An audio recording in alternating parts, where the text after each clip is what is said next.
Bonsoir à tous, bienvenue sur le plateau Equinox Soir, votre décryptage quotidien de l'actualité de lundi à vendredi entre 19h et 21h. Jeudi 30 avril 2020 restera gravé dans les annales du Cameroun et de la pandémie Covid-19. Une date inoubliable pour les adeptes de Bacchus. Ils ont célébré toute la nuit dernière et jusqu'au petit matin pour à certains endroits l'ouverture au-delà de 18h des débits de boissons, restaurants et autres lieux de loisirs. Autre mesure sur les 19 énoncées hier par le Premier ministre se trouve celle levant la décision réduisant le nombre réglementaire de passagers dans les transports en commun par bus et taxi. Dans un tweet ce jour dont il a seul le secret, le ministre de la Santé publique appelle les populations à faire preuve de plus de responsabilité et une observance stricte des mesures barrières. Toute attitude contraire, poursuit le docteur Manaouda Malachi, pourrait contribuer à une flambée de l'épidémie. Le ministre de la Santé publique, pour conclure, dit ceci: restons chez nous. Madame, Monsieur, tout à l'heure à 20h, c'est la grande édition du vendredi qui vous sera présentée par Nadine Yambo. Tout de suite après, ce sera le débrief du journal et tout de suite, c'est le fait du jour.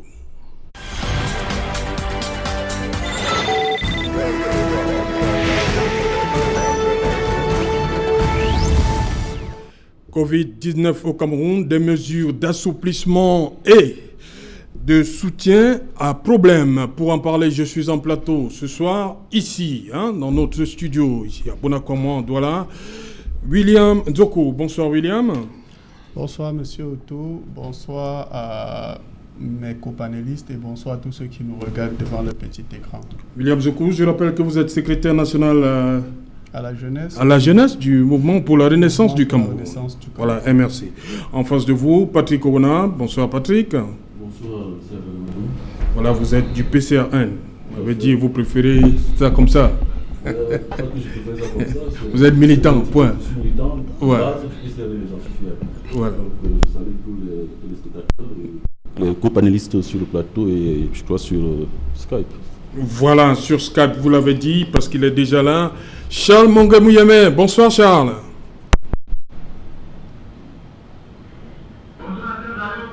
Oui, Charles Mongamouyeme.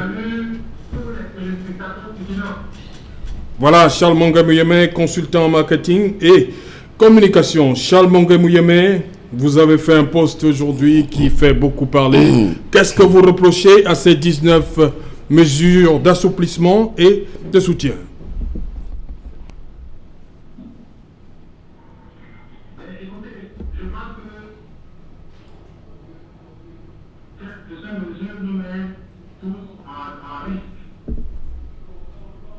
Ok, on va revenir à Charles, le temps que la technique mette les choses au point. Pour vous, William Nzoko, vous avez lu ces 19 mesures, vous avez un problème quelque part? Si oui, lequel? Oui, disons que c'est depuis hier soir que le Premier ministre et chef du gouvernement a fait une sortie déclarant, en fait, faisant état de ce que le président de la République, qui est toujours invisible depuis 3 mois déjà que la crise a commencé, a encore essayé de prendre un certain nombre de dispositions dans le cadre de la lutte contre la pandémie qui est mondiale et qui frappe de plein fouet le Cameroun.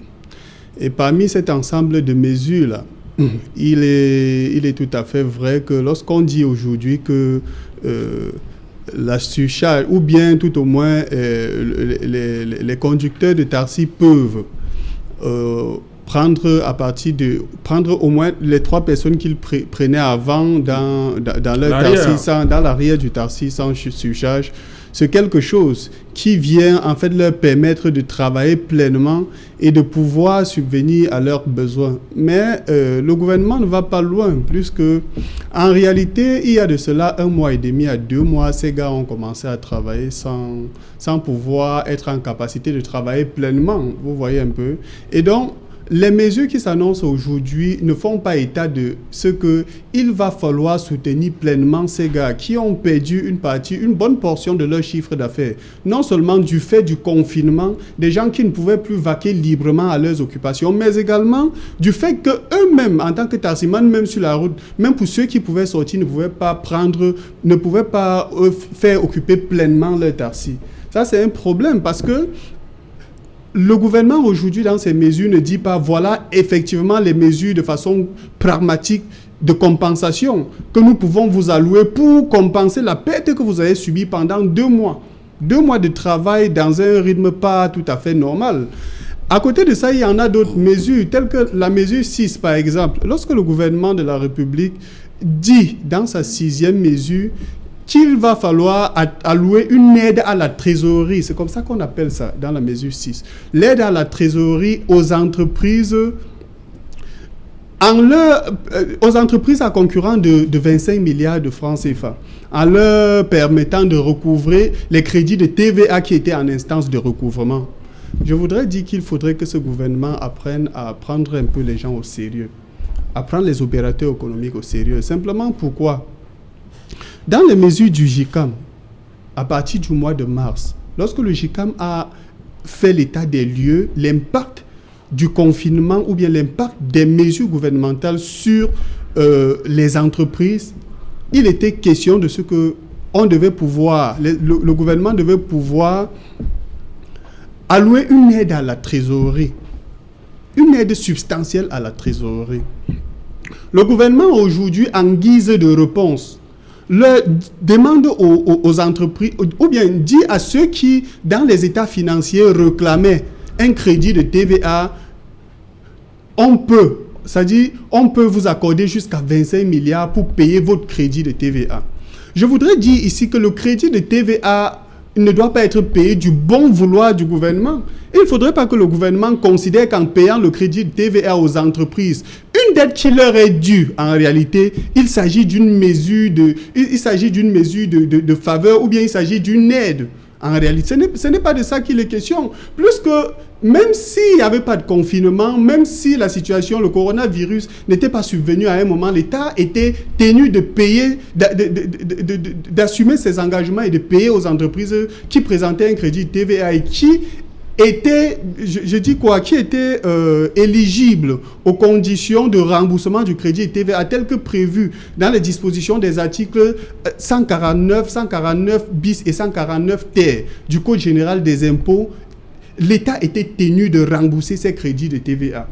Pour ceux qui ne nous comprennent pas bien, le crédit de TVA naît de quoi? Le crédit de TVA naît du fait que les entreprises qui, à un moment, procèdent au paiement de leurs factures, c'est-à-dire qui procèdent au paiement de leurs charges tout en payant dans les caisses de l'État une TVA, qu'ils doivent recouvrer sur leur chiffre d'affaires par les mesures de recouvrement normal, ne parviennent pas à recouvrer parce que le chiffre d'affaires en réalité ne permet pas, n'est-ce pas, pour les entreprises qui peuvent présenter un crédit structurel de TVA, de recouvrer la TVA qui a été déjà payée dans les caisses de l'État sur les charges.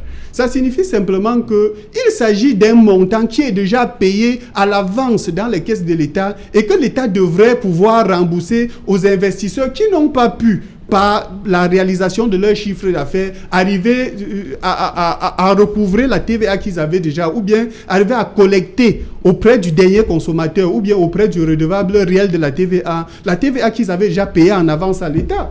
Donc, c'est une dette qui leur est due. L'État ne peut pas dire de façon pompeuse, comme on a assisté hier, dans ces mesures d'aide, à la trésorerie des entreprises, qu'il va payer le crédit TVA comme s'il s'agissait d'une faveur. C'est une dette qui est due aux entreprises. Ok, voilà.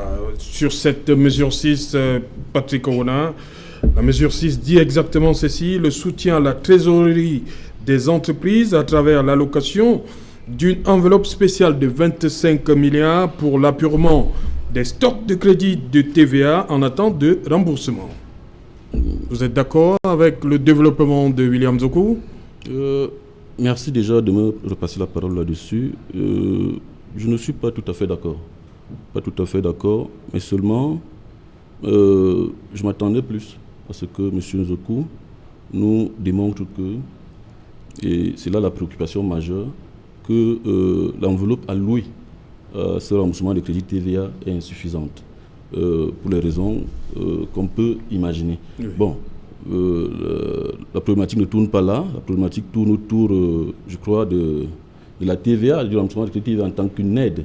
Et c'est ce contre quoi M. Nzokou s'insurge. Oui. Mais si vous permettez, avant d'aborder cet aspect-là, je voudrais d'abord dire que je conviens avec lui sur une chose, c'est que en réalité, le gouvernement aurait dû également prévoir des mesures d'accompagnement pour les taxis. Vous savez que les conducteurs de taxi, vous savez que ces conducteurs de taxi-là, cette catégorie socio-professionnelle a souffert quand même de l'impact du Covid et par la réduction du nombre de places transportées. Oui. Et nous ne demandons pas aux taxis... Le prix du litre de carburant qui n'a pas baissé. Voilà, nous ne leur demandons pas, ce n'est pas une exhortation à faire la surcharge, évidemment. Nous leur demandons de maintenir, de garder le cap et de continuer à soutenir leurs concitoyens en adoptant un comportement eux-mêmes citoyen, c'est-à-dire en évitant la surcharge, au maximum en veillant à ce que tout le monde porte les masques, parce qu'il faut respecter les règles de distanciation et les mesures barrières. Alors, sur la question du remboursement de crédit TVA, je pense que si on s'arrête, on analyse, on dit que en réalité, quand l'État rembourse la TVA, ce n'est pas une aide, et on s'arrête à ce niveau, je crois qu'on n'a pas approfondi la question. Parce qu'il faut comprendre que, d'abord, la TVA, concrètement à ce que M. Nzokou a dit, ce n'est pas une charge pour l'entreprise. La TVA, ce n'est pas un impôt payé par l'entreprise de sa poche. La TVA est un impôt collecté par l'entreprise. Et c'est parce que l'État veut justement assurer la neutralité. Du moins, la loi fiscale vise à assurer la neutralité de cette TVA pour qu'elle n'impacte jamais la trésorerie de l'entreprise dans le sens où elle grève ses charges et augmente dans son coût le prix de vente de ses marchandises ou de ses services. L'État assure donc que la TVA qu'elle a supportée en amont soit déductible.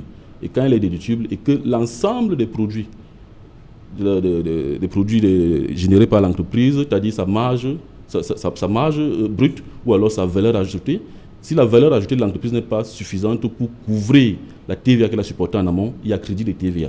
Parce que la TVA, il faut le dire, c'est un impôt unique, un impôt indirect déjà unique à paiement fractionné, qui se paye à chaque étape de la chaîne de consommation ou alors de la chaîne de distribution. C'est-à-dire le producteur peut produire un bien à 1000 francs, quand il le revend à son distributeur, c'est-à-dire à son grossiste, il fait une marge dessus. Le grossiste le vend au détaillant, il fait une marge dessus, ainsi de suite. Chacun à son niveau, sur la marge, sur la valeur ajoutée qu'il réalise, il paye la TVA. C'est-à-dire, il collecte la TVA, il ne paye pas, il collecte la TVA pour le compte de l'État et la reverse. Alors, lorsque cette valeur ajoutée soit insuffisante, parce qu'il y a parfois des distorsions de règles de concurrence qui sont dues au fait que, par exemple, il y a des exportations, il y a des retenues à la source, ou alors il y a des investissements importants. C'est-à-dire, à partir de ce moment-là, l'entreprise ne peut plus rembourser, ne peut plus absorber totalement, faire absorber totalement sa TVA d'amont par la TVA collectée. Il y a donc un crédit TVA qui naît. Ce crédit de TVA doit être remboursé par l'État. Il doit être remboursé par l'État, effectivement. Mais si on analyse bien, concernant par exemple les exportations,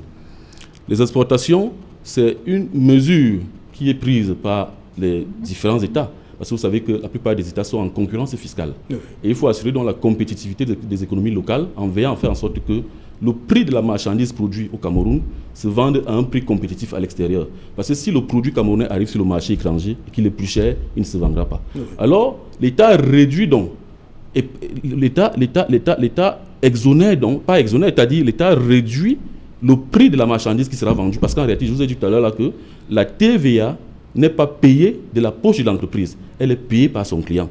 En enlevant donc la TVA, en la mettant au taux zéro, l'État réduit le prix de la marchandise. À partir de ce moment-là, vous comprenez bien que l'entreprise qui a exporté à l'étranger, cette entreprise-là a toujours réalisé sa valeur ajoutée, elle a toujours réalisé sa marge, mais n'a pas seulement collecté la TVA. Okay. Maintenant, comme elle n'a pas collecté la TVA, c'est la raison pour laquelle, comme la TVA est zéro, sa TVA d'amont qu'elle a supportée, n'est-ce pas, devient le crédit de TVA. Si nous sommes d'accord que l'entreprise là, pour vendre, elle a fait un coût, elle a formé un coût, et que ce coût contient sa marge, et qu'elle a réalisé cette marge effectivement, mais qu'elle n'a pas simplement collecté la TVA, vous comprenez que le crédit de TVA qui découle là, et que l'État va rembourser par la suite, en fait, est une aide de l'État. Est une aide de l'État pour permettre à cette entreprise de continuer à vendre à l'étranger. Oui. Donc c'est une subvention, une intervention directe de l'État. Je continue, j'insiste là-dessus pour dire que justement, dans le secteur, nous prenons un autre exemple, dans le secteur forestier, nous prenons un exemple précis, dans le secteur de la sylviculture, c'est-à-dire les forêts. Le forestier camerounais, c'est-à-dire l'entreprise de bois camerounais qui exporte à l'étranger le bois camerounais, vend à un prix qui est fixé par cette entreprise. C'est vrai, il existe des prix planchers, mais c'est pour veiller à faire en sorte qu'il n'y ait pas de distorsion, du moins de fraude au niveau, c'est-à-dire de transfert de prix. Donc, elle vend à un prix qu'elle a fixé. Et ce prix-là lui permet de réaliser sa marge. Vous comprenez ? C'est-à-dire, la marge en question est dans la poche de l'exportateur camerounais. Donc, il n'y a pas de problème par rapport à ça. Ce n'est que la TVA que l'État lui a permis de ne pas collecter à son client étranger parce qu'il y a un principe de territorialité de TVA. Comme il n'a pas collecté cette TVA-là, le fait qu'il ne collecte pas génère un crédit TVA parce que sa TVA d'amont n'a pas trouvé compensation avec la TVA collectée. Okay. Et c'est ce crédit qu'on rembourse. Ce remboursement-là, dites-moi, il correspond à quoi ? Il correspond à une subvention de l'État pour permettre à cette entreprise de continuer à exporter. D'une part. D'autre part, les entreprises camerounaises également qui se trouvent en crédit TVA qui sont éligibles au remboursement, c'est les entreprises qui font l'objet de retenir à la source. Oui. Ces entreprises font l'objet de retenir à la source parce que l'État a habilité d'autres entreprises, des grandes entreprises, à retenir la TVA à la source. C'est-à-dire, au lieu que l'entreprise qui vend collecte chez celle qui achète, elle collecte bien, elle se fait collecter, mais seulement elle retient la source pour reverser parce qu'il y a un problème de sincérité des déclarations chez un certain nombre de contribuables camerounais. Alors l'État habilite certains contribuables à retenir la source. Et dès lors qu'ils retiennent la source, il y a bien eu valeur ajoutée. Parce qu'il faut bien comprendre que tout se joue au niveau de la valeur ajoutée. Il y a eu valeur ajoutée. Il y a eu marge sur le produit vendu. Mais seulement, l'État a dit à quelqu'un, l'État a dit ne remets pas la TVA au monsieur, du moins à ton fournisseur, regarde cette TVA, paye-le hors taxe, garde la TVA et reverse-moi la TVA. À partir de ce moment-là, c'est encore un jeu d'écriture. Oui. Vous comprenez ? Comprenez que c'est un jeu d'écriture qui fait que, en réalité, l'entreprise se retrouve, parce qu'elle va bien faire le calcul, TVA collectée, moins TVA déductible, moins encore TVA retenue à la source. Ce qui fait que ça génère un crédit de TVA. Et quand ça génère ce crédit de TVA, ce n'est pas parce que l'État doit de l'argent à cette entreprise. C'est tout simplement parce que l'État a permis, c'est-à-dire c'est la loi qui permet encore à cette entreprise de déduire à nouveau, dans sa propre fiche de déclaration, la TVA qui a été retenue à la source par son client. Oui. Et c'est ça qui génère le crédit. Okay. Parce que le crédit, la TVA d'abord se compense et ça génère un crédit qui est structurel. Okay. Qu'est-ce que l'État fait ? Oui. Je voudrais très... Juste quelques secondes, parce qu'il nous attend de l'autre côté, Charles Mongamou. Laissez-moi finir. Il faut qu'il intervienne aussi. À partir de ce moment, non, quand l'État rembourse encore le crédit de TVA là, à cette entreprise-là, alors qu'il aurait pu dire que c'est peut-être, comme dans le cas de la prise en charge de TVA, que c'est peut-être une TVA que vous n'avez pas, qui n'a pas été supportée par vous, okay. N'est-ce pas ? L'État pouvait décider de ne pas rembourser, mais il décide de rembourser. Okay. Laissez-moi finir, s'il vous plaît. Parce qu'il y a une question qui a été soulevée, parce que là, vous me bousculez un peu, il y a une question qui a été soulevée par M. Nzokou. Il dit que ça ne servirait à rien. C'est-à-dire le remboursement les 25 milliards ne servirait à rien. C'est vrai que l'enveloppe est insuffisante, mais elle sert. Elle sert pourquoi ? Parce que l'État va créer un effet de ruissellement. C'est-à-dire en mettant à la disposition, parce qu'il s'interrogeait sur l'intitulé, il ironisait un peu sur l'intitulé de la mesure. Oui. Nous ne défendons pas le gouvernement de la République, c'est-à-dire nous ne sommes pas membres du gouvernement, mais nous disons en tant que PCRN que c'est une mesure qui a été proposée par le président national du PCRN, l'honorable Cabral Lébi, et cette mesure doit être défendue. Et nous demandons plutôt au gouvernement d'augmenter l'enveloppe allouée au remboursement de crédit TVA. Voilà. C'est-à-dire quoi ? Plus de 25 milliards. Plus de 25 milliards, parce que le stock de crédit TVA au Cameroun est supérieur à 25 milliards. C'est-à-dire si on demande à toutes les entreprises de demander le remboursement sur leur crédit TVA, ça fera plus de 25 milliards. Maintenant, il y a des règles, il y a des conditionnalités, il y a des règles d'éligibilité qu'il faudra respecter. Donc nous disons quoi ? Que si l'État augmente l'enveloppe au concret, elle est susceptible, c'est-à-dire le remboursement en question est susceptible d'impacter positivement l'économie camerounaise. C'est-à-dire que par effet de ruissellement, une entreprise comme SABC, quand elle reçoit son crédit, quand l'État lui restitue le crédit TVA qu'elle dégage sur l'ensemble de ses opérations, elle approvisionne un ensemble, c'est-à-dire SABC c'est une société de développement qui a autour d'elle un ensemble de sociétés satellites, comprenez, de fournisseurs qui font des prestations de services. Et ces fournisseurs ont d'autres fournisseurs, ils ont des personnels, tout tout cet ensemble de sociétés a des personnels. Oui. Alors, quand on remet à SABC peut-être 10 milliards, c'est une hypothèse, ou 2 milliards, disons comme ça, pour être juste 5 milliards, on remet 5 milliards à SABC. SABC, ce qu'il fait, c'est qu'il paye ses fournisseurs derrière. Dès qu'il a payé ses fournisseurs payent leurs fournisseurs, eux, ils payent leurs employés, tout et tout. Il y a donc ruissellement, ce qui fait... L'effet de ruissellement fait que la TVA, le remboursement de la TVA prévu par l'État se retrouve au niveau du panier de la ménagère. Ok, voilà. Bonsoir une fois de plus, Charles Mongamouyeme. Bonsoir, Serge Alain. Voilà, Charles Mongamouyeme. Hier, nous avons eu droit à 19 mesures d'assouplissement et de soutien. Le terme assouplissement, ça ne semble pas satisfaire tout le monde.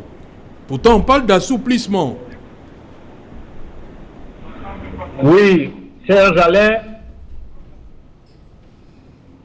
cette mesure me semble inconséquente. Elle est inconséquente, elle est même, il me semble, un peu illogique. Et finalement, il y a un geste d'irresponsabilité dedans. Parce que je ne prendrai pas le volet économique. Pour faire l'économie, il faut être vivant d'abord. Moi, je m'attarde sur l'épidémie du coronavirus. Oui, Charles. Au Cameroun, elle est au début. Alors, une épidémie qui est au début comme le coronavirus, vous prenez des qui n'étaient pas suffisamment fortes déjà. Parce que sortez dans la rue à Douala et regardez comment les gens se comportent, vous verrez que la coercition est faible. Alors quand je dis que ces mesures sont inconséquentes, c'est que vous ne pouvez pas, au moment où vous dites vous-même que vous n'avez pas atteint le pic de contamination au COVID ou à la COVID-19, mais vous donnez des occasions de contamination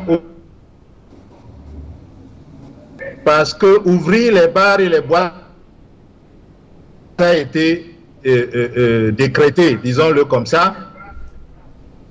Mais comment vous allez pouvoir gérer les questions de contamination dans ces espaces où les occasions sont multiples?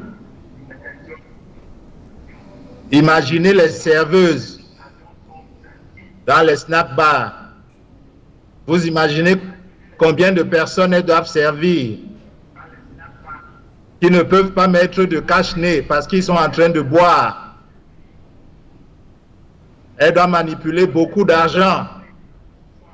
Même si elle a des gants, ça va être difficile qu'elle ne touche pas son visage.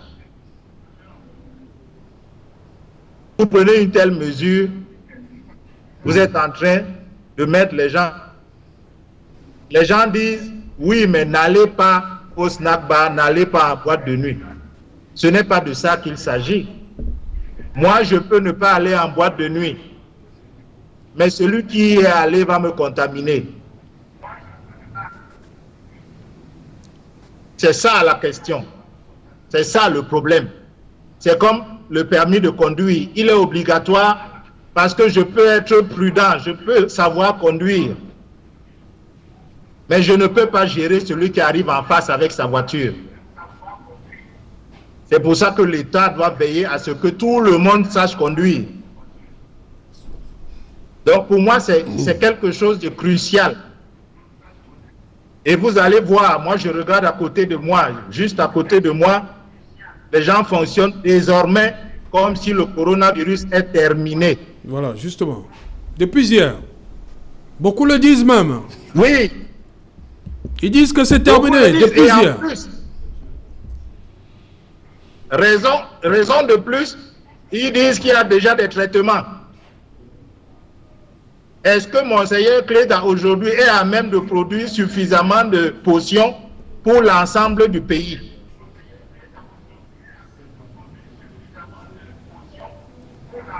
Alors, nous sommes dans une situation qui me semble très complexe Et je crois que c'est encore de la santé tout à l'heure, qui nous appelle à la prudence. Après avoir levé les bas, sincèrement, on doit rester poli, mais c'est comme si on se moquait un peu du peuple. Et justement, Charles Monga-Mouyeme, il y a une tête couronnée de la ville de Douala qui pense ceci. Le gouvernement vient de lâcher le peuple camerounais. La décision d'autoriser l'ouverture des débits de boissons après 18h est une catastrophe. Le gouvernement cède par là devant les groupes de pression et les lobbies de ce secteur.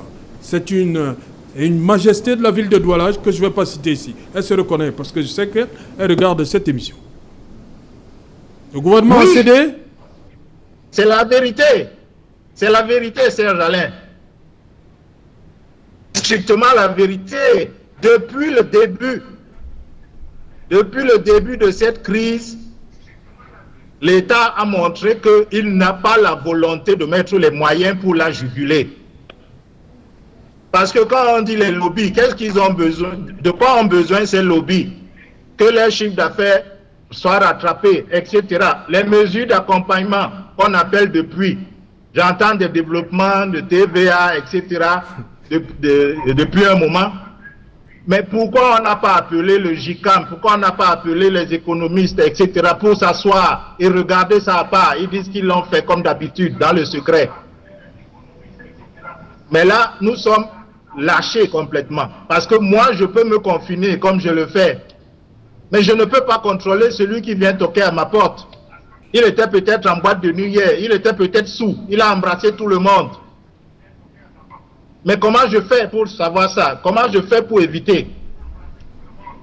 Et en plus, les chiffres qu'on nous donne au quotidien, on ne peut même pas les recouper, on ne peut pas vérifier. Nous n'avons pas assez d'informations. On nous donne des bribes d'informations. Je vous donne un exemple. Est-ce qu'on connaît les centres où on fait le test de Covid-19 au Cameroun? Quels sont ces centres? Quelles sont leurs capacités de test? Chaque centre peut recevoir combien d'échantillons et sortir combien de résultats? On vous dit 26 nouveaux cas sur combien de tests? Et pourquoi on nous cache ces informations?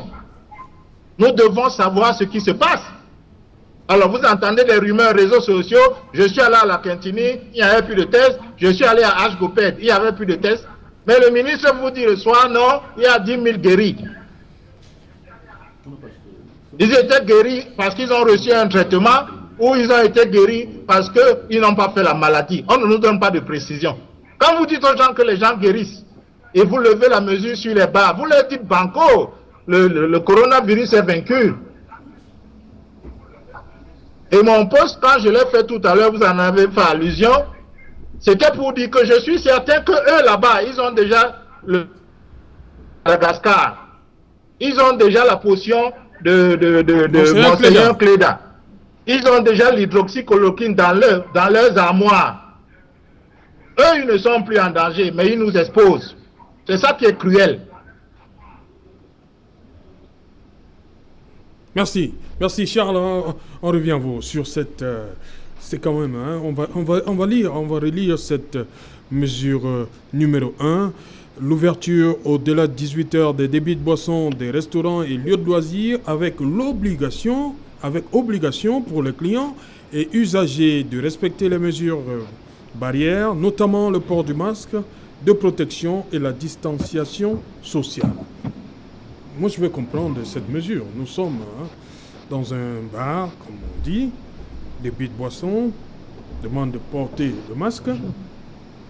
Comment on met le masque et on boit en même temps?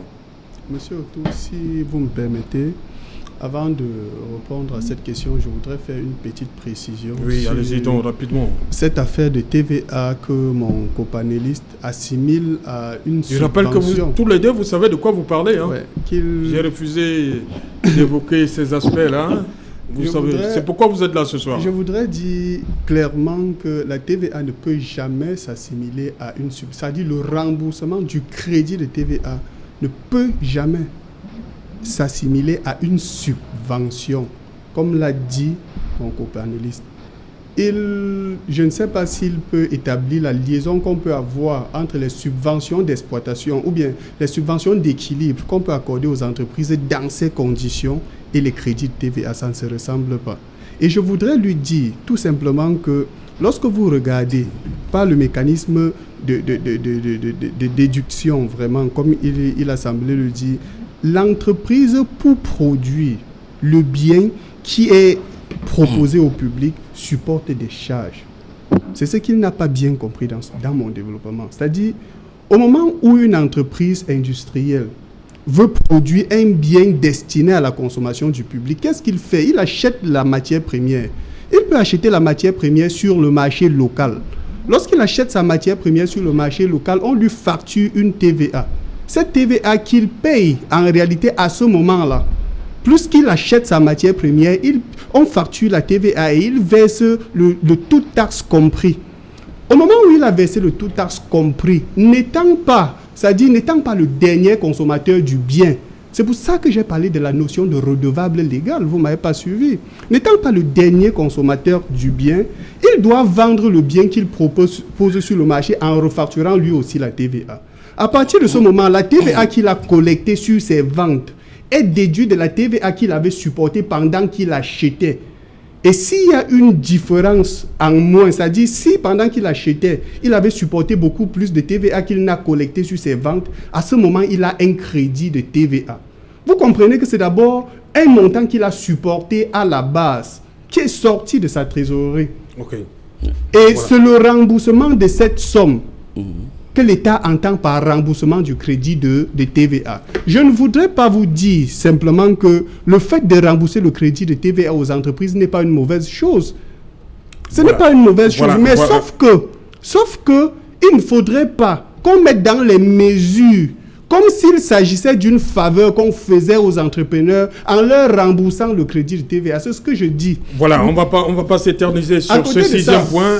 On m'a dit, Charles Mongué-Mouyemin, le peuple est-il en danger depuis hier? Parce qu'avec ces mesures, il a développé. Je reviens sur la première mesure. Oui. Je reviens sur la possibilité d'ouvrir les bars au-delà de 18 heures et de permettre que les gens aillent danser et tout ce que ça comporte en mettant... On a vu hier. Hein? Déjà, je ne sais pas comment est-ce que quelqu'un va consommer dans un snack bar avec son masque à la bouche, puisque c'est des denrées qu'on consomme à la bouche. Ça ne se fait pas avec un masque. À partir de ce moment, vous devez comprendre, à mon avis, que le gouvernement a beaucoup plus misé sur le volet économique et a délaissé la santé des populations. Les entreprises brassicoles sont les plus gros redevables légales en matière de TVA. Je reviens encore sur la TVA. C'est les plus gros redevables légales en matière de TVA. Ça veut dire que... Il y a eu une pression? Il y a une pression. Non seulement il y a une pression, mais l'État a les caisses vides. Nous sortons d'une période, même pas que nous ne sommes même pas sortis de la période, nous sommes dans une guerre qui a carrément divisé le pays, que ce soit la guerre avec Boko Haram, que ce soit le nord-ouest et le sud-ouest, et qui fait que l'État en réalité aujourd'hui peut avoir les poches qui sont suffisamment vides. C'est un autre front qui s'est ouvert là avec le Covid. Ce n'est pas nouveau le fait d'avoir les poches vides, mais sauf qu'avec le Covid, si on ferme les bars à une certaine heure, déjà les snack bars qui sont ouverts à partir de 16 heures, là, plus que c'est à partir de 16 heures là que les gens sortent du boulot, qu'ils peuvent s'arrêter pour boire. Ça veut dire qu'en réalité, ça baisse drastiquement le chiffre d'affaires des entreprises brassicoles et par conséquent, on ne collecte pas la TVA. Ça, c'est encore le volet économique qu'il y a dans cette levée. Donc, l'État se rend compte qu'en réalité, il n'y a pas les moyens de faire face. Et du coup, on appelle à la générosité, on appelle à l'aide des opérateurs. Bien entendu, on a encore dans ces mesures-là, dans l'ensemble des mesures qu'on a aujourd'hui, dit en actionnant l'article 7 alinéa A du Code général des impôts, que ceux qui ont fait les dons à l'État peuvent voir l'entièreté de ces dons-là déductibles. C'est-à-dire, on leur permet de déduire l'entièreté des dons et des dons qu'ils ont faits à l'endroit du trésor public. Vous devez comprendre qu'en réalité, le gros problème, c'est le problème économique. L'État pouvait aller plus loin, mais ils ne parviennent pas parce qu'on a passé le temps à faire une guerre contre son peuple, parce qu'on a passé le temps, les gens ont passé le temps à voler les ressources de l'État, à ponctionner les caisses par divers moyens, et qu'aujourd'hui, il y a une véritable situation au moment où les États touchent leurs réserves pour pouvoir faire face à la situation. Emmanuel Macron a sorti, par exemple, 300 milliards qu'il a alloué aux entreprises comme étant une aide, c'est-à-dire pour relever leur trésorerie. Et les moyens, c'est-à-dire la façon d'avoir accès à ces aides-là n'ont rien à voir avec les conditions rudes qui sont contenues dans les dispositions légales en matière de bénéfice du crédit TVA, comme on est en train de vouloir nous faire comprendre ici. Donc, le problème de l'État, c'est un problème financier et ils sont à bout de moyens. Ils veulent tout faire, quel que soit le danger que courent les populations pour avoir de l'argent. Voilà, Patrick Corona, les lobbies ont eu raison pour que ces mesures-là, pour qu'il y ait cet assouplissement, c'est l'expression consacrée. Peut-être les lobbies ont eu raison. Nous ne pouvons que marquer notre désarroi. Parce que vous savez que le PCRN prône la sauvegarde et le maintien des mesures barrières qui permettront d'éviter une contamination de masse. Parce qu'il n'est pas établi qu'il pourrait avoir, une immunité de masse après. C'est-à-dire, toutes les recherches montrent qu'il peut avoir une seconde vague de contamination après celle qu'on a connue en masse. Donc, je ne sais pas à quel niveau, au pic de la crise, on autorise la réouverture des bars et sachant que des gens vont aller, comme d'habitude, s'asseoir sans respecter des mesures qu'ils avaient même déjà de la peine à respecter, qu'elles avaient, ces gens, de la peine à respecter alors que ces bars étaient fermés. Bon, c'est une chose dont nous décrions cela en réalité. C'est-à-dire nous ne sommes pas tout à fait d'accord parce que nous pensons que nous avions le temps sur le mois de mai de gérer la crise en restant dans le confinement partiel. Parce qu'en même temps, le confinement total, et il faut bien se le dire, nuit gravement à l'économie. Vous savez, c'est-à-dire la santé n'a pas de prix, c'est sûr, mais on ne peut pas confiner totalement le Cameroun. Tout ce qu'on demande depuis, c'est que l'État accompagne. Non, l'accompagnement, donc. Comme ça s'est fait ailleurs. Nous parlions de TVA tout à l'heure. Je vais revenir là-dessus. Vous pouvez me relancer sur l'accompagnement. La TVA, je voulais dire à M. Zokou qu'en réalité, et nous l'avons souvent dit, et c'est pourquoi au PCRN, nous avons des ateliers qui visent à faire remonter des propositions partout et les propositions qui seront utiles à la nation. Vous savez, nous pensons que c'est à l'occasion de circonstances comme celle-ci, c'est-à-dire des périodes graves de l'histoire du Cameroun et du monde, que nous devons faire preuve d'inventivité. Nous disons à M. Zokou en réalité, c'est parce que il a été formaté à l'idée que lorsque l'État, du moins pour les exportateurs, je parle de la TVA encore, pour les exportateurs, pour lui, il considère que les exportateurs ont perdu de la TVA. Non, mais c'est parce qu'on le lui a dit. La directive de 99, qui réglemente la TVA, qui réglemente la TVA jusqu'à celle de 2011, dit bien que, c'est-à-dire, c'est elle qui a fixé le taux zéro. On aurait pu dire que, par une fiction juridique, même quand vous vendez à l'étranger, le taux de TVA c'est 19,25%, mais vous ne prenez pas les 19,25%. Comprenez? C'est-à-dire, vous facturez au gars 19,25%, mais au moment de vous payer, vous ne prenez pas. Donc une fiction, c'est-à-dire en réalité, je parle d'une fiction juridique. C'est-à-dire c'est comme Galilée ou bien Copernic. Avant Copernic, on pensait que la Terre était le centre du monde. Mais il faut dépasser cette idée-là. Comprenez? C'est-à-dire, on pouvait dire, sur ta facture que tu vas présenter à l'administration fiscale, nous savons que tu as exporté. Sur cette facture-là, tu ressors le taux zéro, il n'y a rien. Ou alors, c'est même pas ça, c'est l'inverse. Sur la facture qui va à l'étranger, tu ressors le taux zéro, mais sur le document de déclaration fiscale, tu fais comme si tu as collecté cette TVA et ça annule la TVA d'amont et il n'y a plus de crédit TVA. C'est pourquoi je dis que c'est ça, parce que c'est ça la réalité, parce que la TVA à l'export, parce que ceux qui sont éligibles, ce sont les exportateurs. ce sont les entreprises qui font l'objet de retenue à la source. Ce sont celles qui font l'objet. C'est pour ça que je n'ai pas parlé. Regardez l'article 149. Je n'ai pas parlé.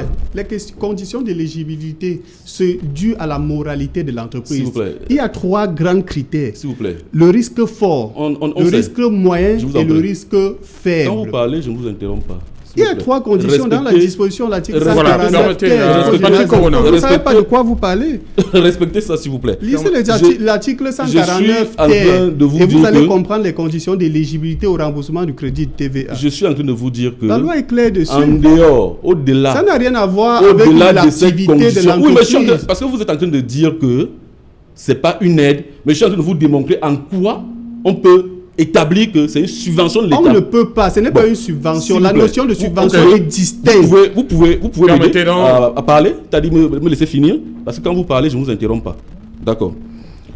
Donc, l'entreprise, nous disons que c'est un règlement qui dit, c'est la loi qui dit que vous facturez au taux zéro. La loi aurait pu dire, vous facturez à 19,25% quand vous vendez localement, oui. Mais vous ne collectez pas les 19,25%. Ou alors quand vous déclarez, dans votre déclaration, clairement vous dites TVA collecté, 19,25%, même y compris les exports. Et ça annule totalement, parce que c'est un jeu d'écriture, ça annule totalement la TVA d'amont quoi. C'est-à-dire ça vient faire le jeu d'équilibre, parce que l'une des marques de fabrique de la TVA, c'est sa neutralité. Oui. C'est-à-dire la TVA ne doit pas peser sur l'entreprise, c'est-à-dire comme charge. C'est-à-dire ça vient donc annuler cette TVA d'amont là, et l'entreprise est en équilibre. Mais l'État ne dit pas ça. L'État peut le dire. Rien n'empêche à l'État de le dire, puisqu'en réalité, le gars n'a fait que supporter la TVA et il ne demande qu'à la déduire. Et s'il la déduit et que ça ne génère pas une écriture qui est crédit de TVA, il n'y aura pas de problème. Voilà. Donc quand l'État décide donc de rembourser, c'est que l'État a aidé cette entreprise. Voilà. Ça, c'est votre opinion. Merci. Maintenant, sur le... Oui, allez-y rapidement, parce qu'il attend, Charles. Monsieur Zekou également, il nous apprend que l'État rembourse le temps, c'est vrai. Mais signalons quand même que l'État rembourse le temps près de 5 milliards par mois.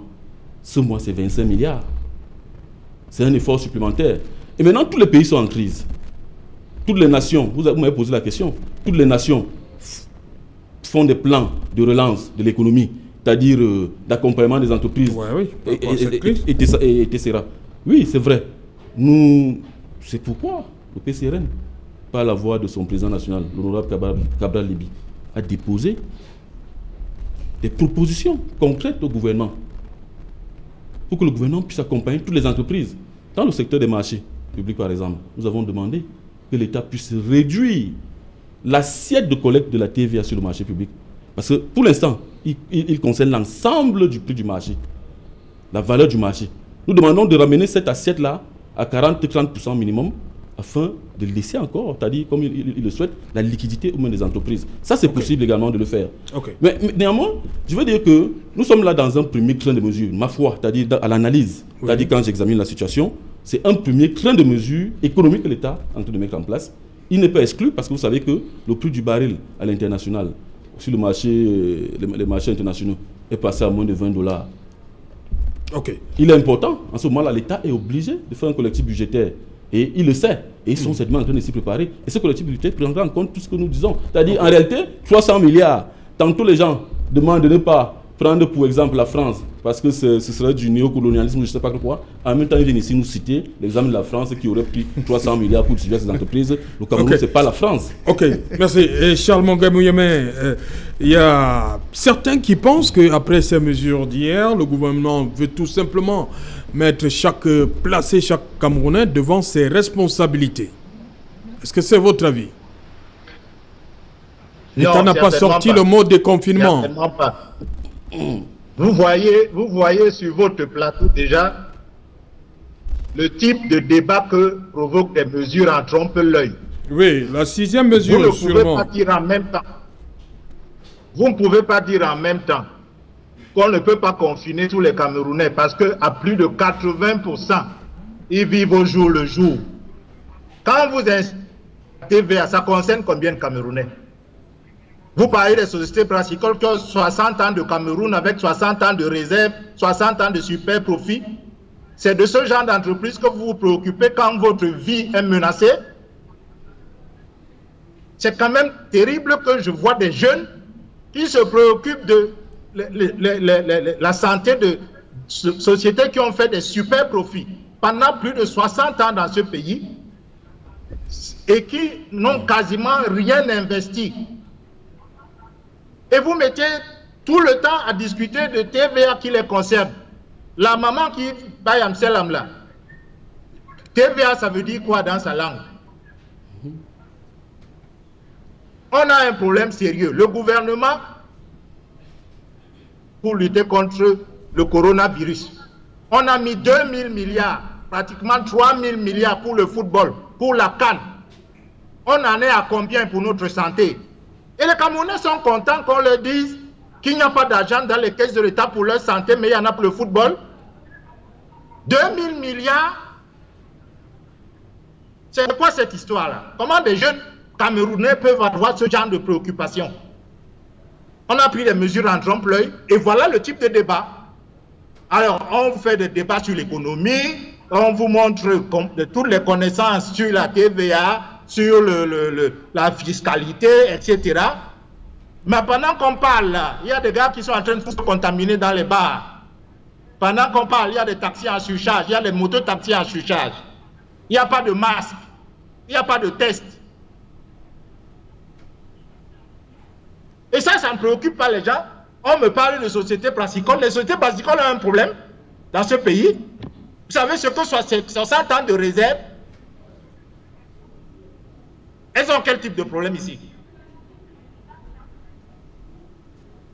Alors, sincèrement, Serge Alain, moi je pense qu'il faut que les gens reviennent à un petit peu d'humanité. Nous avons un problème sérieux. Nous sommes face à une pandémie. L'État dit nous sommes à la phase 2. Ça veut dire qu'il y a une autre phase. Nous n'y sommes pas encore. On lève les mesures. Les élèves sont à la maison. Les étudiants sont à la maison. C'est eux qui iront dans les snack bars. Aller dans les snack bars, c'est les étudiants. C'est les élèves. Et le 1er juin, on va dire retourner à l'école. Ils sont déjà contaminés.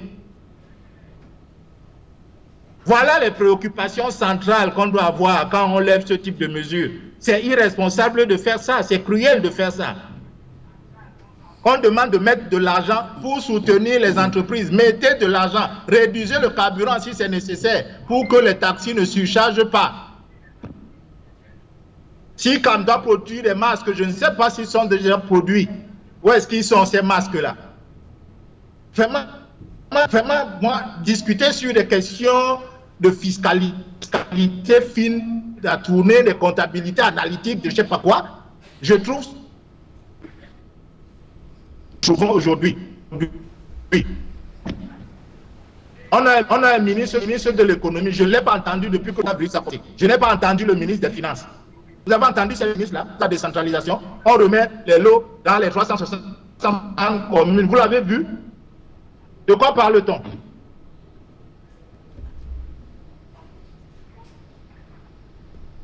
Sincèrement, on est abandonné et il faut qu'il y ait un sursaut. Que les Camerounais se disent, on ne peut pas dévaluer autant nos vies.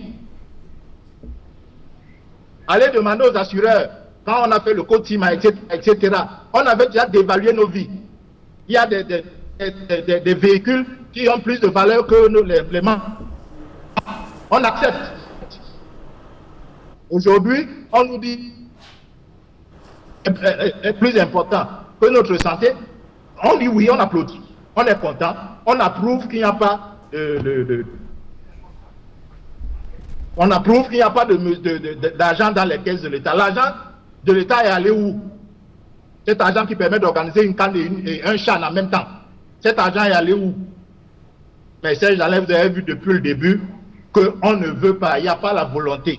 Ça s'est vu dès que le premier avion étranger a atterri ici. On a été incapable de réquisitionner des hôtels pour mettre des gens en quarantaine. Ça annonçait déjà qu'il n'y a pas de volonté de mettre les moyens. Voilà, merci Charles Monguet. Les bonnes questions. Voilà, merci Charles, on revient. C'était le coup de gueule. C'était le coup de gueule de Charles Monguet Mouyemin qui précède comme ça le 20h de Nadine Yambou parce qu'elle est déjà là. Bonsoir Nadine. Au menu ce soir. Bonsoir, c'est Alain Retour. Bonsoir également aux téléspectateurs. Ce soir, au journal de 20h, nous verrons comment la pandémie du coronavirus a fortement perturbé la célébration de la fête du travail ce 1er mai au Cameroun et même dans le monde.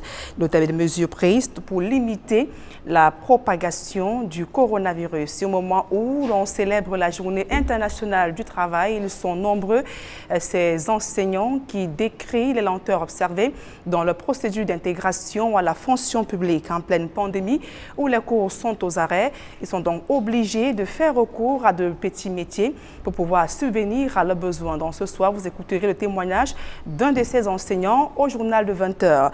Et au lendemain de la levée de certaines mesures de restriction, on note une affluence des populations dans des snack bars et autres débits de boissons, et ceci au mépris des mesures barrières, notamment à savoir le port du masque et même le respect de distanciation sociale. Serge Alain Retour. Voilà, madame, monsieur, c'est dans la fin de cette première partie Equinox Soir. Vous savez, Equinox Soir, dans son souci d'équilibre, nous avons également convié à ce débat aujourd'hui le Rassemblement démocratique du peuple camerounais, en la personne de Stéphane Zanga, qui devait intervenir depuis Yaoundé sur ce plateau, le MRC avec William Dzokou, le PCRN, Patrick Corona, et l'arbitre dans tout ça.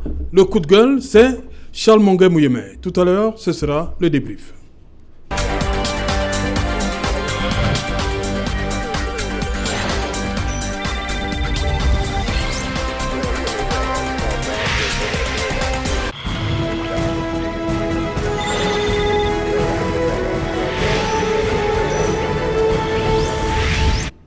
Retour sur le plateau Equinox Soir, deuxième partie consacrée au débrief du journal. Nous sommes toujours en plateau avec Patrick Owona du PCRN et William Dzokou du Mouvement pour la Renaissance du Cameroun. Et quelque part dans la ville de Douala, il nous attend toujours, il est là en poste, Charles Mongué Mouyemé.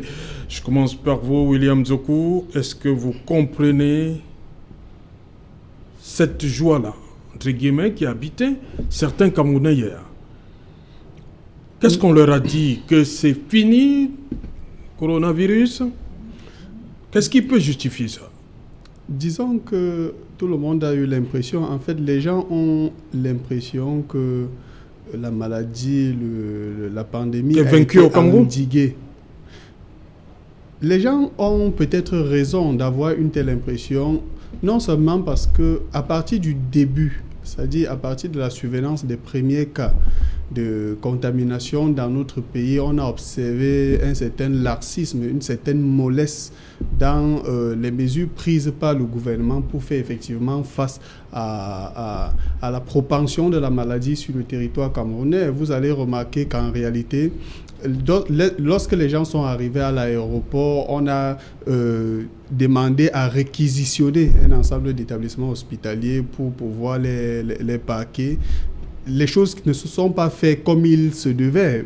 Certains se sont retrouvés au quartier, d'autres ont voyagé et ainsi de suite. Il y en a qui sont morts chez eux après avoir infecté toutes les familles. Certains, comment je veux dire ça, certains membres, certaines personnalités influentes sont venus dans les hôtels quasiment enlever certains membres de leur famille pour aller se faire infecter tout le monde. Donc, on a une forme de laxisme, c'est-à-dire qui vient déjà de la part du gouvernement en ce qui concerne les mesures dans l'ensemble, dans la gestion même de la crise. Et à côté de ça, les effets d'annonce, comme on a dit, il y a un ensemble de mesures qui sont prises de façon pompeuse et qui n'ont rien à voir avec la réalité. On demande aux gens de sortir, d'aller dans les bars maintenant, parce que, dit-on, les bars peuvent ouvrir à partir de 18h. Et on demande aux gens de mettre les masques dans les bars. Ne ferme plus à 18h. Ne ferme plus à 18h. Voilà. Et on demande aux gens d'aller dans les bars avec les masques. Je ne sais pas s'il s'agit des bals masqués, mais ce que je suis en train de dire... Des bars masqués? Des bars masqués, je ne sais pas. Mais ce que je suis en train de dire, c'est que en réalité, personne ne peut boire dans un snack bar avec le masque. Donc, l'État a privilégié le renflouement de ses caisses, de sa trésorerie personnelle, au détriment de la santé des populations. Les gens ont peut-être un problème d'information. Et aussi, il faudrait bien qu'on martèle ça. Il y a un souci d'information. Il faudrait que l'État fasse les statistiques réelles. qu'on puisse donner les chiffres de contagion réels, qu'on puisse dire aux gens qu'effectivement, voilà, on est à tel nombre de cas et que ce soit effectivement ça. J'ai l'impression que les statistiques qu'on a actuellement sur le nombre de personnes infectées ne sont pas justes. Simplement, pourquoi? Parce que jusqu'à présent, on n'a pas encore fait une détection de masse. C'est-à-dire, les populations sont encore chez eux, les gens sont confinés, d'autres vont à leurs occupations, mais il n'y a pas un mécanisme qui est mis en œuvre par le régime pour pouvoir dépister, pour pouvoir faire les tests. Peut-être c'est un problème de moyens financiers. Et ça vous gêne que hier, on ait refusé de réceptionner 950 tests? Oui, le régime encore a privilégié son ego, le régime en situation de crise, au lieu de prendre toutes les mains tendues pour pouvoir faire face à la situation, se met dans la position selon laquelle on va dire que c'est Maurice Kamto qui a donné 950 kits de dépistage. Ce n'est pas sérieux. On a assisté hier à quelque chose d'inédit dans le monde en réalité. Du jamais vu. Même, c'est du jamais vu. Même aux États-Unis, il y a une association qui est carrément en froid avec le régime, avec tous les régimes qui se succèdent aux États-Unis. Mais dès que ces gars se sont portés, dès que ces gars se sont dit, nous sommes disponibles à pouvoir vous apporter notre aide, le régime américain n'a pas essayé d'hésiter un seul instant pour pouvoir accepter. Donc, ce n'est qu'au Cameroun qu'on peut se rendre compte que les gens mettent leur ego, leur position politique au-dessus de la santé des Camerounais. Okay. Donc, je pense que c'est une mesure qui est à la limite, c'est une position scandaleuse à la limite. Quand le ministre de la Santé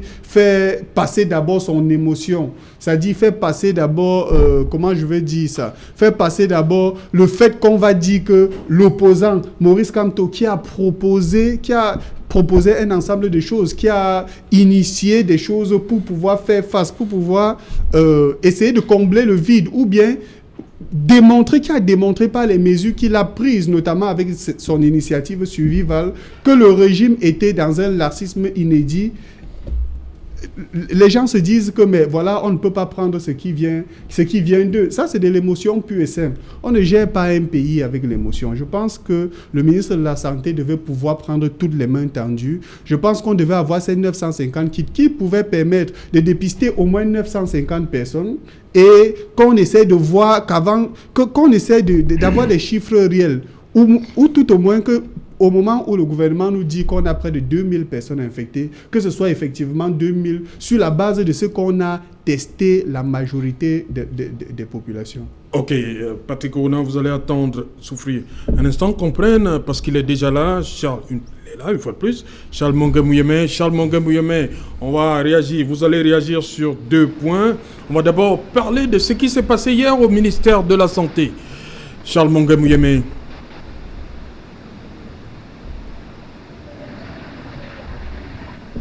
Oui, moi je pense que ce qui s'est passé hier est simplement un démenti à l'assertion de Barack Obama. Barack Obama a dit que a besoin d'institutions fortes, mais pas d'hommes forts. Mais vous voyez qu'on a besoin d'hommes forts,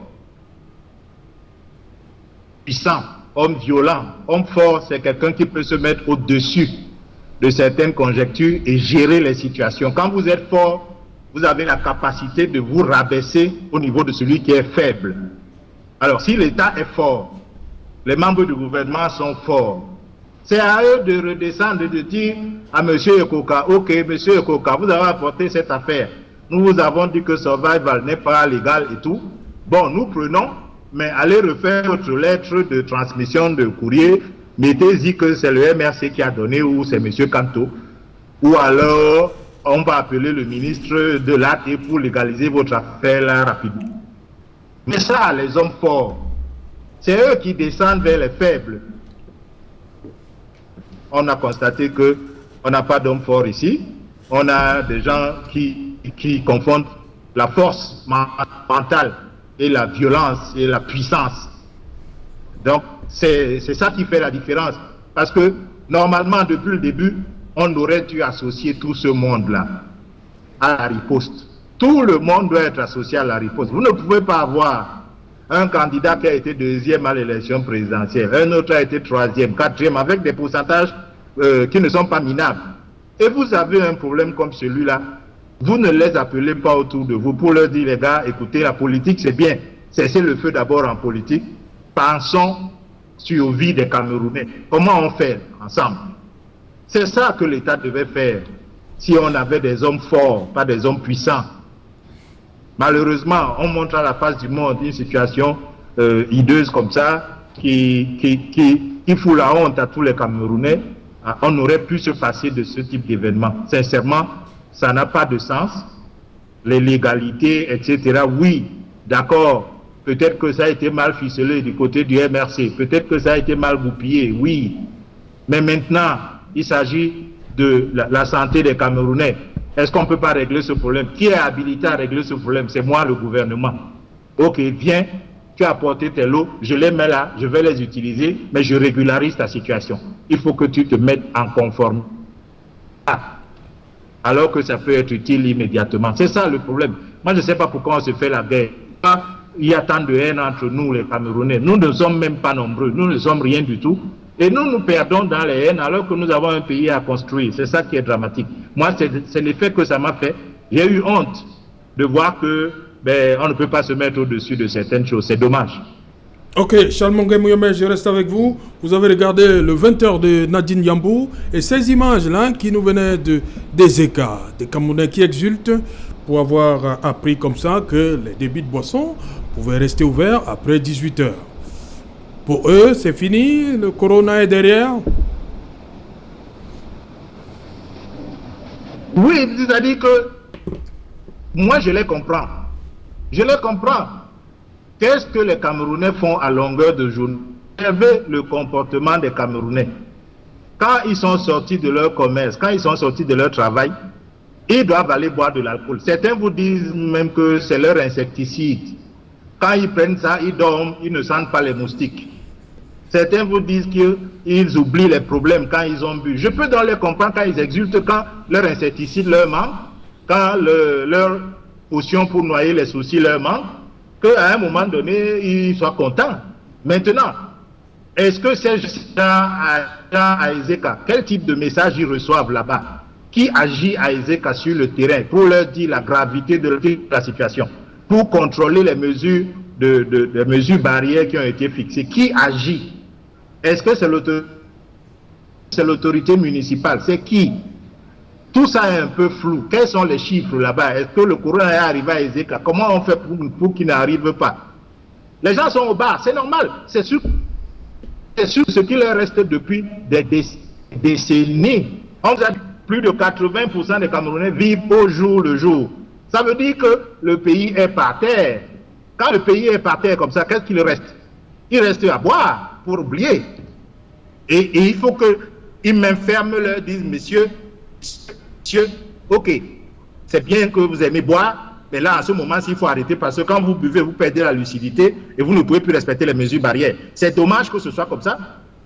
Et ce qu'on a vu à Ezeka, moi, je l'ai vu dans mon voisinage, on l'a vu tous à Douala, c'est pathétique, mais c'est à l'État de réguler tout ça.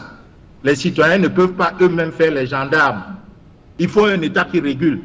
Donc, c'est pour ça qu'on se retourne vers l'État. On n'en veut pas aux individus qui sont là. On en veut à l'État qui nous représente. Il faut que les gens comprennent les choses parce qu'ils prennent souvent ça sur eux, personnellement. Ils peuvent ne pas être là demain. Quelqu'un d'autre sera là. Mais ce quelqu'un d'autre doit faire fonctionner l'État. Et donc, il faut que les mesures barrières soient respectées un peu partout, mais il faut de la coercition. S'il n'y a pas la coercition, ce ne sera pas possible. Mais vous devez même vous rendre compte que des gens dont on dit qu'ils n'ont pas d'argent, ils vivent au jour le jour, mais ils ont de l'argent pour aller dans les snaps. Vous savez combien coûte une bouteille de whisky dans un snap? Vous savez combien coûte un verre de vin ou une bouteille de vin dans ces snaps-là? Mais on vous a dit qu'on ne peut pas les confiner parce qu'ils n'ont pas d'argent pour acheter assez de nourriture. Mais ils en ont assez pour aller boire, aller regarder. Les factures, c'est 60 000, 100 000, 70 000. Ils ont du champagne. Il y a des tournées de champagne. Pourquoi, à la place de ces tournées de champagne, on n'organiserait pas la solidarité dans les quartiers? C'est ceux qui ont les moyens de payer ce champagne-là. Ils ne peuvent pas aider leurs voisins. On a pris des mesures. Vous avez vu l'eau dedans. On dit laver les mains au maximum. Quand Ouattara ne pouvait pas faire de la gratuité pour que je donne l'eau à mes voisins sans payer la facture. C'est de ça, des choses concrètes, des choses simples, des choses basiques qu'on demande. On ne demande pas quelque chose de spécial. Malheureusement, vous avez vu, des décennies d'abus. C'est le prince Kouma Doumbé qui dit souvent génocide intellectuel. C'est ça. Quand vous avez abruti un peuple, il reste la boisson. Ok. Voilà, Patrick Owona, sur cette situation. Cette mesure est fait les gorges chaudes. Cette première mesure, l'ouverture des bars. De la 18h. Nous l'avons dit, une mesure fort embarrassante. Oui. Franchement, monsieur Mouye, monsieur Nzekou... Quelqu'un a même dit, pour pincer sans rire, qu'on préfère rouvrir les bars de l'autre 18h et les écoles restent fermées. La priorité à la boisson. Je ne dirais pas ça comme ça, mais je voudrais dire que la rupture par le gouvernement de cet engagement, ou bien de cette clause de confinement partiel, est assez grave en réalité, parce que nous ne tarderons pas à avoir des conséquences là-dessus. Les Camerounais, c'est-à-dire, nous en appelons d'ailleurs à leur responsabilité. C'est-à-dire, on veut que l'État soit toujours derrière chacun de nous. C'est pas possible. C'est-à-dire, chacun doit être responsable. Mais l'État également, le gouvernement ne devrait pas, alors que nous sommes au pic de la crise encore, je vous dis bien, et la preuve c'est que le 11, la rentrée a été reportée d'ailleurs sine die. Non, on n'est pas encore sûr, parce que l'authenticité de ce document fait même jusque problème. La rentrée est fixée pour le 1er juin en principe. Pourquoi on n'a pas attendu le 1er juin pour tout rouvrir? Pourquoi on accorde la priorité au débit de boisson? Au débit de boisson, c'est un peu embarrassant. C'est-à-dire, c'est l'une des mesures... Mais en France, ils appellent ça là-bas déconfinement partiel. Oui, mais le déconfinement partiel... C'est ça qu'on fait ici au Cameroun. Nous, on était déjà en confinement On partiel. commence par les débits de boisson. Nous étions déjà en confinement partiel. Il y a lieu d'espérer que le gouvernement revienne là-dessus, parce qu'en réalité, on va constater que les mesures barrières ne seront plus respectées. La distanciation sociale, je ne parle pas, parce que... On en voit, c'est-à-dire en venant ici, des gens sont assis, collés côte à côte comme des... Et justement, ça nous amène à Patrick Owona, à cette deuxième mesure, la levée de la mesure réduisant le nombre de réglementaires des passagers dans tous les transports en commun, par bus, taxi, le port du masque restant obligatoire et la surcharge interdite. Non, mais la surcharge, on ne va pas l'interdire. Il n'y aura pas un policier dans chaque taxi, déjà. C'est pourquoi nous appelons, nous demandons au gouvernement, c'est-à-dire le PCR demande au gouvernement de veiller à faire en sorte que... Donc ça veut dire qu'on continue à mettre 3 personnes derrière. On ne devrait pas. C'est-à-dire, nous disons donc que... Oui, la distanciation sociale, si on a 3 passagers derrière. Elle n'existe plus. Et c'est pourquoi je dis, si vous me permettez, vous permettez que je finisse, je dis donc que le gouvernement doit tout faire pour prendre des mesures visant à baisser le prix du carburant, pour suivre d'ailleurs le prix du baril à l'international, afin que les taxis puissent normalement continuer à respecter la mesure de distanciation sociale, du moins sociale, c'est-à-dire faire en sorte qu'il n'y ait que 2 passagers à l'arrière. C'était une bonne mesure qui peut même subsister même après la pandémie. Donc le gouvernement a préféré que le 3e passager revienne que de baisser le prix du carburant.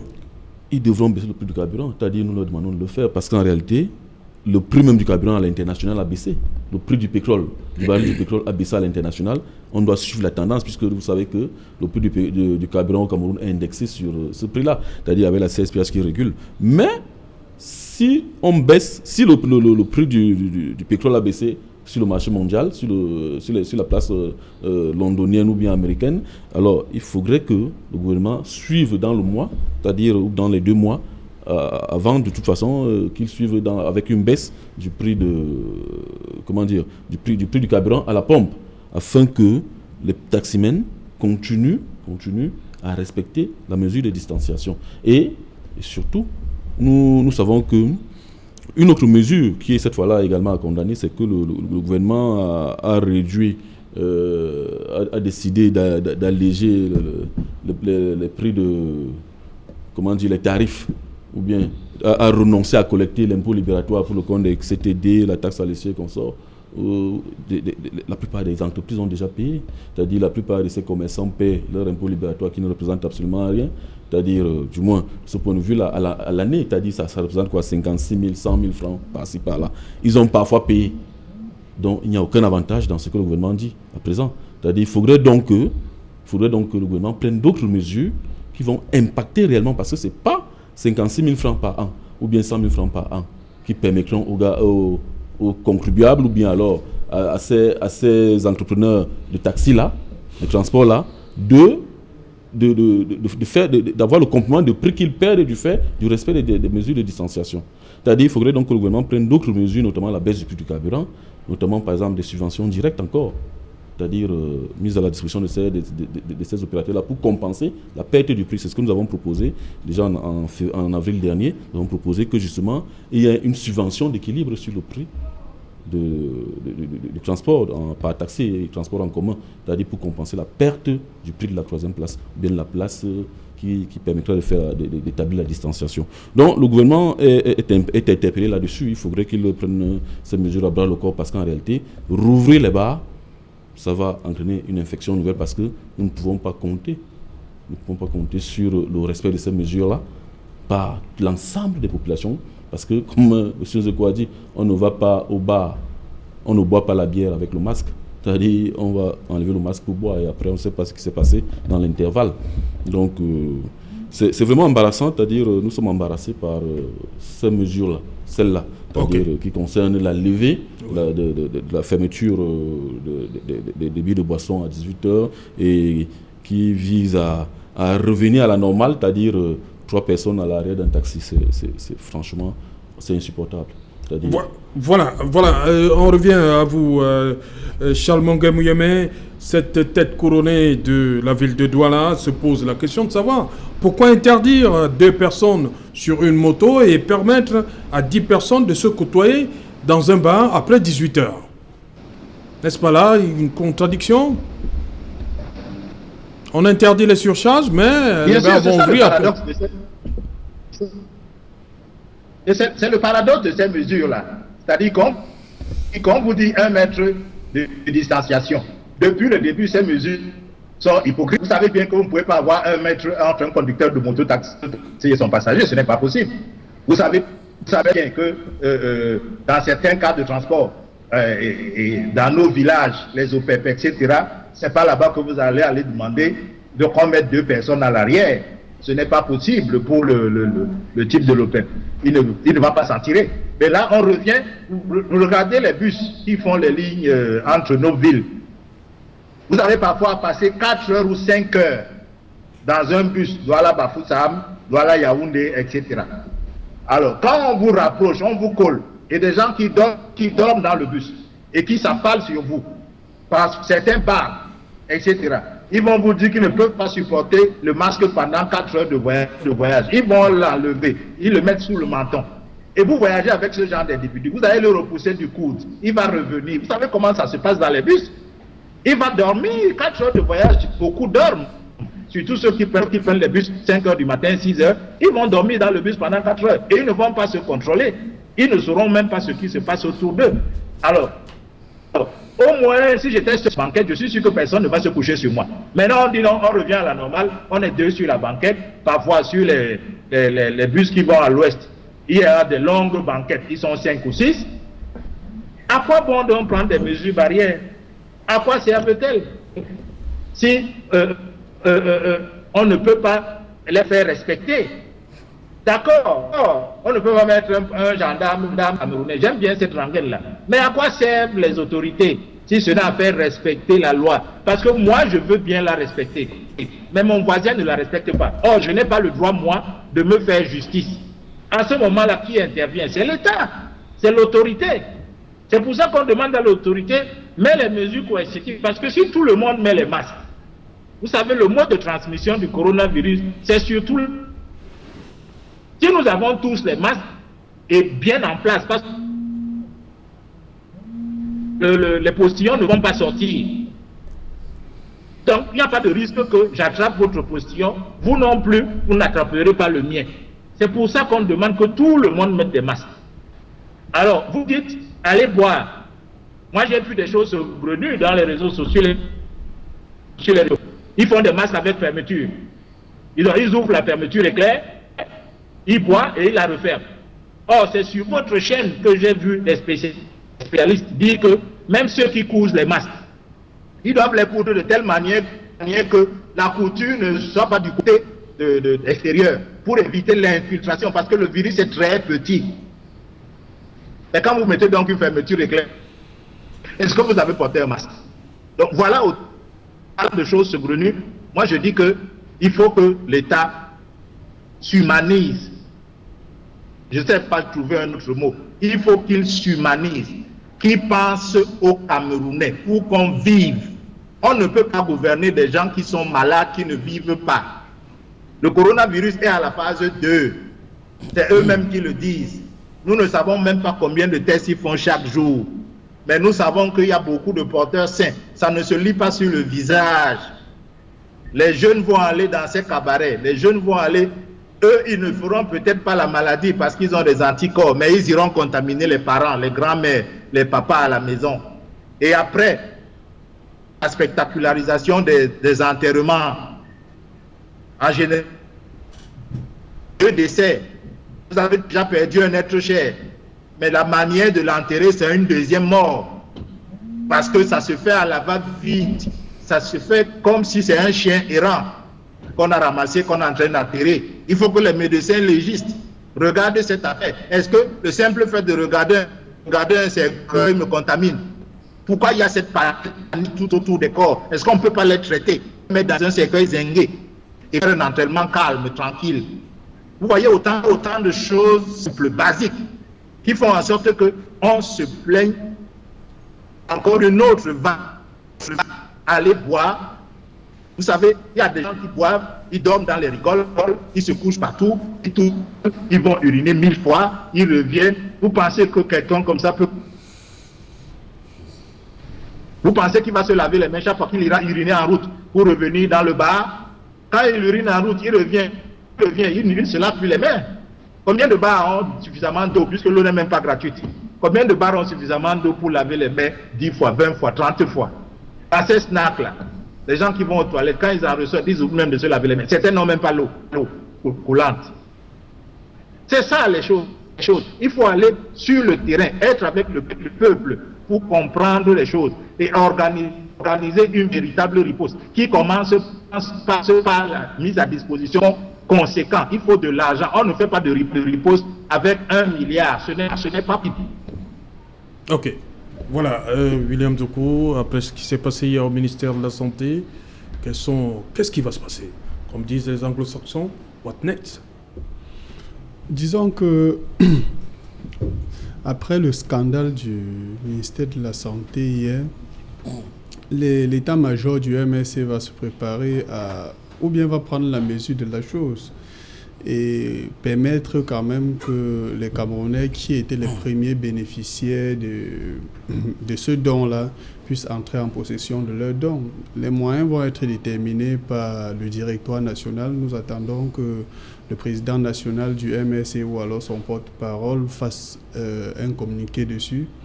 Mais ce qu'il faut rappeler aux Camerounais, c'est que l'initiative, déjà le don d'hier, c'est-à-dire le don en matériel de près de 100 millions de francs au ministère de la Santé était un don personnel du président national, en fait de Maurice Kamto en tant que citoyen camerounais, oui. Puisque lui-même l'a dit dans sa communication. C'était son apport personnel comme citoyen. Et c'est Survie Cameroun, comme Survival Initiative qui portait le don au ministre. L'apport personnel de monsieur Kamto, je préfère le dire comme ça, pour montrer quand même que c'était l'individu Kamto qui apportait à sa nation. On a vu certains apporter, ils sont allés directement remettre au ministre de la Santé. On a vu les personnes morales, on a vu les personnes physiques, je ne voudrais pas tous les citer. Mais pourquoi le ministre de la Santé met en avant le fait que Survie Cameroun soit une association et que il faut d'abord passer par le ministre de l'administration territoriale? Non, alors que c'est un don du professeur Maurice Kamto. C'est un faux fuyant. En réalité, c'est un faux fuyant du ministre de la Santé. Le ministre de la Santé peut trouver quelque chose à dire simplement parce qu'il ne veut pas prendre le don. Mais je veux poser une question simple au ministre de la Santé s'il nous écoute. Si votre maison est en feu, vous allez choisir les voisins qui pourront verser de l'eau pour éteindre le feu? Je voudrais bien savoir parce que même si c'était le don de survie Cameroun, puisque les collectes ont été faites à l'endroit de l'initiative Suivi Cameroun. On a près de 500 millions de francs qui ont été collectés. On a près de 200 millions en biens matériels qui ont été collectés. Les gens sont encore en train de travailler dessus pour qu'on fasse un apport conséquent auprès des populations. Donc, ce qui a été donné hier n'avait rien à voir avec les collectes faites par Suivi Cameroun. Mais je me pose une question simple. Si c'était même les collectes faites par Suivi Cameroun, quel est l'intérêt aujourd'hui? Est-ce qu'on a besoin de faire passer son ego ou bien de faire passer l'ego par la solidarité d'un gouvernement qu'on prétend protéger au détriment de la santé des populations? C'est de ça qu'il est question. Et je dis que si votre maison est en feu, vous ne pouvez pas dire que ce voisin-là, je ne l'aime pas beaucoup, il ne peut pas verser l'eau pour éteindre le feu. Ce n'est pas de ça qu'il est question. Donc, c'est un scandale. Nous avons tous assisté à ce scandale-là. Et nous espérons simplement qu'avec les jours à venir, les uns et les autres vont un peu prendre la mesure, non seulement de la situation que les Camerounais vivent aujourd'hui, de la souffrance que les gens endurent du fait de cette pandémie-là. Les uns et les autres vont revenir au bon sentiment et se dire, ben voilà, on a besoin de toutes les mains, on a besoin des mains de tous les enfants de notre pays pour pouvoir effectivement être proche des populations, parce que les populations en ont besoin. Les populations aujourd'hui ont besoin d'être testées en masse. C'est de ça qu'il est question. On avait 950 kits. On pouvait déjà tester 950 personnes et demander aux autres de donner aussi, comme le professeur Maurice Kamto l'a fait. 950 kits, c'est près de 82 millions de francs CFA. On aurait bien voulu que les gens, comme on a prévu, n'est-ce pas, dans les mesures du gouvernement, notamment en se fondant sur les leviers de l'article 7 du Code général des impôts, de dire que bon voilà, on peut faire l'exonération de tous les dons qui ont été apportés aux entreprises. On aurait pu dire à ces entreprises-là, venez encore avec beaucoup plus parce qu'en réalité, on va déduire ça de tous vos impôts. C'est de ça qu'il est question. On a vu les entreprises apporter. Pourquoi est-ce qu'on peut empêcher à une personne physique, fût-il le président national d'un parti politique, de venir en assistance aux populations qui sont dans le besoin, de venir en assistance aux infirmiers qui meurent au front? On a vu les médecins mourir ici. Voilà ceux qui sont au front au quotidien, qui font face au quotidien, c'est-à-dire qui se frottent aux personnes malades tous les jours, et avec tout le risque que ça comporte. Et puis on se dit, bon voilà, il faut les apporter quelque chose. Le ministre de la Santé refuse. Non, ce n'est pas sérieux. Moi, je pense que les uns et les autres, avec les jours qui vont venir là, vont revenir au bon sentiment et pouvoir... Voilà, merci. Patrick Owona, vous avez également suivi cette actualité. Quelle est la position du PCAN là-dessus? Vous rappelez que certains de vos élus sont aussi jetés dans cette guerre, on va le dire comme ça, contre Covid-19. Nouran Moulé. Sana, notamment. Est-ce qu'on en est de ce côté-là? Qu'est-ce qu'il en est? C'est-à-dire, nous voulons d'abord dire qu'en réalité, nos élus qui sont allés au front de la lutte contre le Covid l'ont fait sous le sceau de la légalité républicaine. Il faut déjà le souligner. Et que le scandale dont on parle, le scandale est entretenu malheureusement par le MRC parce que justement, l'occasion de la remise des dons hier était le prétexte pour le président du MRC de remettre sous les dons en se présentant en tant qu'individu, non en tant qu'association. Mais la lettre d'intention qu'il adresse au ministre de la Santé porte justement les emblèmes du Covid, de Survie Cameroun. Et vous savez, évidemment que des enquêtes sont ouvertes au niveau des institutions étatiques contre cette organisation-là. Et c'est ce qui pose problème. Donc en réalité, il était possible d'éviter cela parce que, évidemment, nous avons besoin de tous les apports, de tous les Camerounais. Chaque enfant de la nation, de la République est appelé à soutenir la cause actuelle, qui est celle d'enrayer la pandémie Covid-19. Mais si on le fait avec des intentions, ou bien alors des intentions cachées politiciennes, de politique politicienne, ça finit par créer ce scandale. Parce que la personne dont nous parlons aurait pu, à titre personnel, saisir, et nous n'enseignons pas cela à cette personne, c'est-à-dire elle sait mieux que nous, qu'elle pouvait saisir à titre personnel le ministre de la Santé et remettre ce don sans créer par ailleurs de scandale. Mais elle a pris sur elle de saisir le ministre de la Santé via une association qui pose déjà problème, qui est reconnue comme illégale, fonctionnant de fait, et sur laquelle des enquêtes ont été ouvertes, et évidemment que le ministre de la Santé pouvait réagir comme il a réagi. Mais c'est pas la meilleure manière de faire. Nous avons besoin de tout l'apport de tous les Camerounais. Et justement, l'honorable Molu, député Molu, est-ce qu'on en est? Non, mais elle poursuit, la mobilisation se poursuit sur le terrain avec les autres, elle n'est pas seule. Oui, il y a Olson Bao, il y a le maire des ECA, tout à l'heure on parlait des ECA, là. La sensibilisation se fait à EZECA, la sensibilisation se fait à Yabassi, toutes ces édiles locales, n'est-ce pas, font le travail sur le terrain et poursuivent la sensibilisation pour barrer la voie au Covid. Mais sous le sceau de la légalité républicaine, c'est-à-dire en respectant les lois de la République. Le problème est le respect des lois de la République, tout simplement. Merci. On va terminer rapidement avec Charles Mongué Mouyamé. Quelques secondes. Le mot de la fin pour vous, pour sortir. On va se calmer, Charles. Oui, moi ce que je demande ce soir, c'est que c'est une prière envers nos autorités, qu'elles nous disent la vérité. Chères autorités, dites-nous la vérité sur le coronavirus pour que nous prenions des dispositions pour préserver nos vies et celles de nos familles. Ce n'est pas trop demandé. La vérité nous permet de savoir quelle est la situation réelle. Les Camerounais sont même prêts à payer les tests. Dites-nous que les laboratoires à Douala X, Y, Z ne sont pas agréés par l'État, mais ils font des tests en privé. Les tests coûtent tant. L'État a su la moitié, payer la moitié parce que les Camerounais veulent savoir leur situation.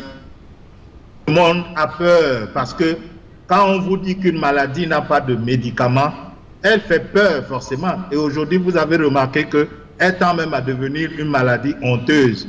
On ne sait plus qui est mort de coronavirus et qui est mort de maladie naturelle.